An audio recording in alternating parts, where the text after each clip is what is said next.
bought this van, it had a Italian restaurant wrap on it, and the wrap was old and baked and caked on, and we couldn't get it off. So we had to sand it down to the metal and repaint the van. But when I bought the van, I found it at an auction. I worked at a used car dealership, and it had 52,000 miles on it. It was 2008. And then I took it, and in honor of my dad, because he loved horses, I put the wild horse Muriel on it. So when I bought it, I put the bigger tires, because the Ford has what I call the little donut tires. So I put some all-terrain Falcon Wild Peaks on there. It's better driving in the weather. Then I put the LED headlights on it. On this side, I put shore power, and when you plug this in, it's just a power strip inside the door that I can plug stuff into. And I put the horses on the windows here.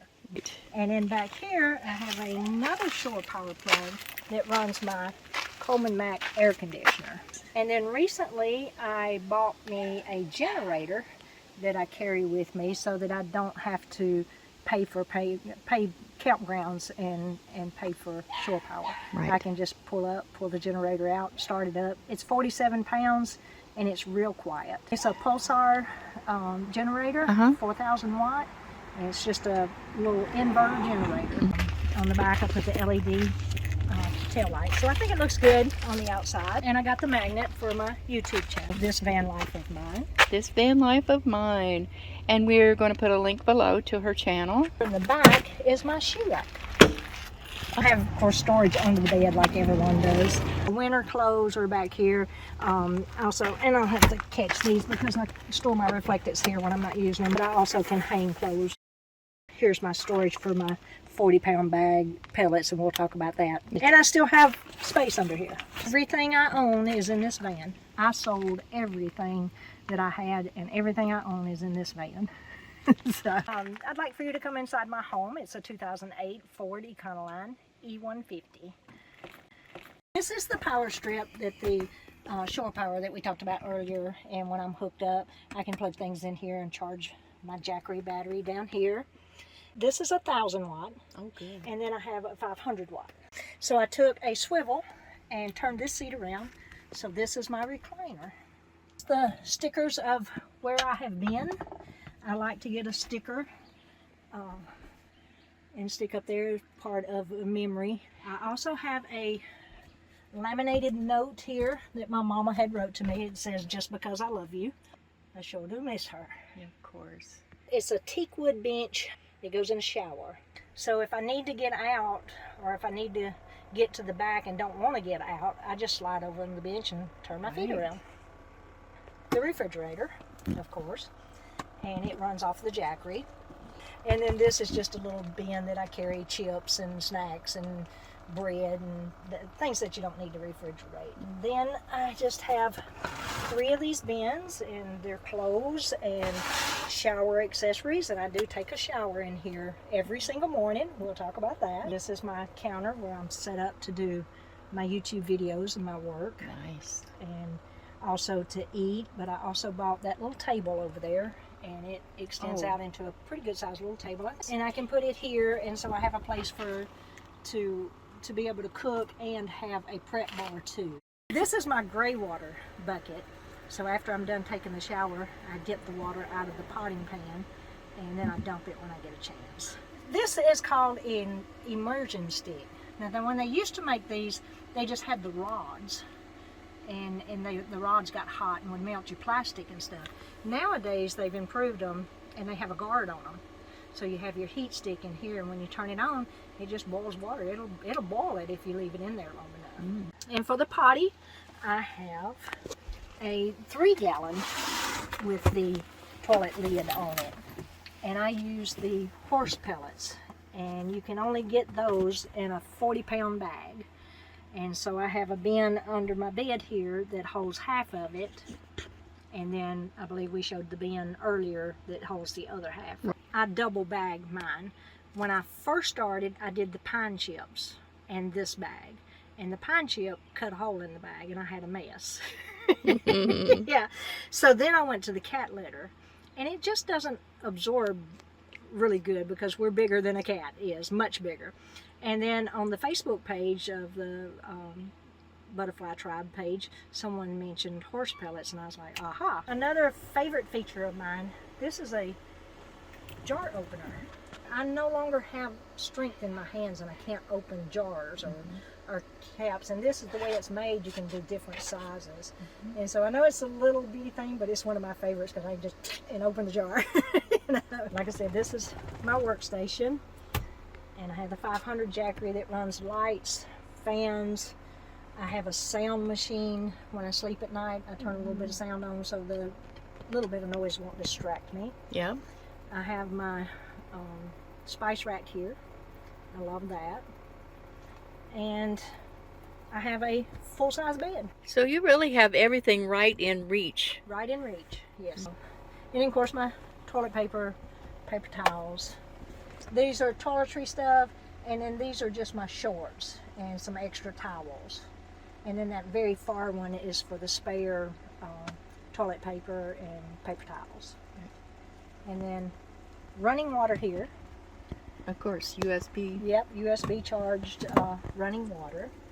I always said that I was going to work till noon the day of my funeral. I always thought that I would just have to work the rest of my life. And then things worked out, and I came across a YouTube channel that talked about van life, and I got the bug big time. And I had some things I had to take care of. I went ahead and bought the van. I built it out myself, except for the Max Air fan and the air conditioner. I was not comfortable cutting a hole in the van. Everything else I did myself. What was in here when you bought it? Shelves, metal shelves, and I took all those shelves out myself. The floor had some rust on it, surface rust, and I sent it to a paint shop. They rust treated it and painted it, and then I came in and built the frame for the subfloor and put the subfloor down and the hardwood floor on top. I did the frame, I framed the sides, so I did my sides first, and it was funny because I was doing it on my off days at work, and I had to go to work one day, and I liked one more board having this side done. So before I went to work, I ran out here and zip, zip, zip, and realized I used the wrong screws, and I went all the way through the van, so I had 3 holes in the side of my van. Take your time, don't get no hurry like I do. And the roof was the hardest to do, the ceiling. You can tell it's not professional. I've never built anything in my life, and I did this when I was 62 years old. My antique Ford wrenches. I use these as door handles. You can just reach out here, grab the handle, shut the door. So I took this to an RV shop, a local RV shop, who install these things on RVs. It's just a bench style, and you open it up. I got storage in here. I have my little 1-burner butane. I turn I open it up and draw the heat out. Insulated with Havelock wool, and the ceiling, the walls, and the floor have this insulation, and it's wool, and it absorbs moisture. And I check it every now and then to make sure there's no mold, just in case. And I have family pictures on the wall. I was never able to afford to travel and keep a house too, and car payments and stuff. So it's worked out in life now that I'm debt free. Don't have anything, you know, I have car insurance and cell phone bill, the normal, but that's it. Less than $500 a month on my bills. So I've only been full-time on the road this past April.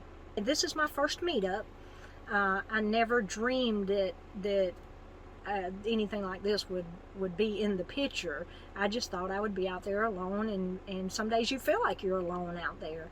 And I had posted on one of the Facebook pages about going to Maine, and I was invited to this ladies meetup, and I came. I have had a great time. These ladies are awesome. And I wouldn't change anything. Yeah. So when my first trip in the van was a vacation trip because I was still working. I took a vacation and was going to see my grandkids. And when I got to my spot that I was going to spend the night, I put the curtains up and I'd peek out to see if anybody was watching me. And I just thought everybody was watching me and stuff. And I come to realize that they don't pay you any attention. They don't have care. a clue. They don't care, you know. So now when I get to a spot, I don't put the window covers up until dark and ready to go to bed. As far as being afraid, the only thing that worried me and would have been a problem in the past was I have no sense of direction. Google Maps has been my best friend, and then I got in a spot where I didn't have cell service, so I didn't have Google Maps, so I was totally lost. But I went straight to Walmart and got a Garmin. So now when I don't have Google Maps, I have Garmin, which is a satellite for a backup, and it's not as good, I don't think, as Google Maps, but it will get me unlost if I need to.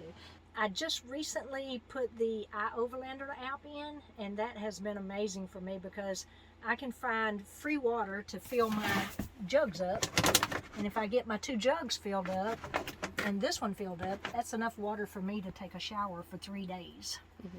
And so on there it shows you like city parks and stuff that have free water faucets out there, and I just go fill up my jugs. I love it. I love it.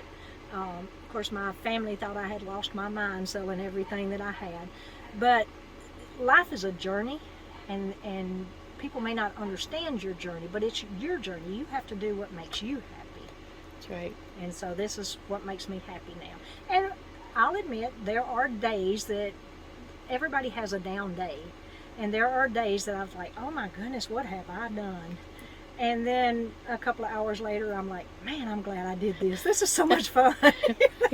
So, If you weren't doing this, you know, what would your life have been like if you didn't do this? What's the contrast between this and what would have happened if you hadn't done this? I'm not a green thumb, so I don't plant gardens or flowers or anything. A lot of people enjoy that. That's not something I can't work in the heat. I would have just probably sat and looked at and stared at the 4 walls and watched YouTube channels all day long and all night, and there would have been no adventures. I would have probably took some trips, but it wouldn't be like this, a lifestyle, and to be able to see different things that I've never seen before, that I always knew, and there's so much beauty out here that I'm in awe every time I come up on a waterfall. It's different. Everyone's different, and it's like, wow. So it was late 2020 when I decided to do van life. I found this van in April of 21, and I started building it out. And once I got it built out, and then my mom's cat that I was keeping was 18 and she passed away, I knew it was time to go then. And so I moved into the van, put the house on the market. It sold the very first day, and I had 19 days to get out. And I was like, well, I was ready, because all this time from April, I was taking stuff to the thrift store, selling it on Facebook or whatever. I've never been to the meetups before, so this is new and different for me, and I will definitely be doing it again. It's unusual to find one other person that's full-time, and at this meetup we have 4. That's awesome. That's pretty cool. That's pretty cool. I love it. I love it. I love the meetups. I love talking with the like-minded people, and you know, I'm enjoying it. I'll definitely do it again. It's the freedom, to be able to choose where and when I want to go, and to be able to see this country. There's so much beauty in this country, and I just never dreamed there was so much, and I haven't even seen a nth of it, you know. So hopefully someday I'll hit all 50 states. I may not be able to see every single town in every single state, but I plan on doing this until I'm not able to do it anymore, and enjoy what time I have left is what I want to do. I've enjoyed you being in my home and visiting with me. Thank you.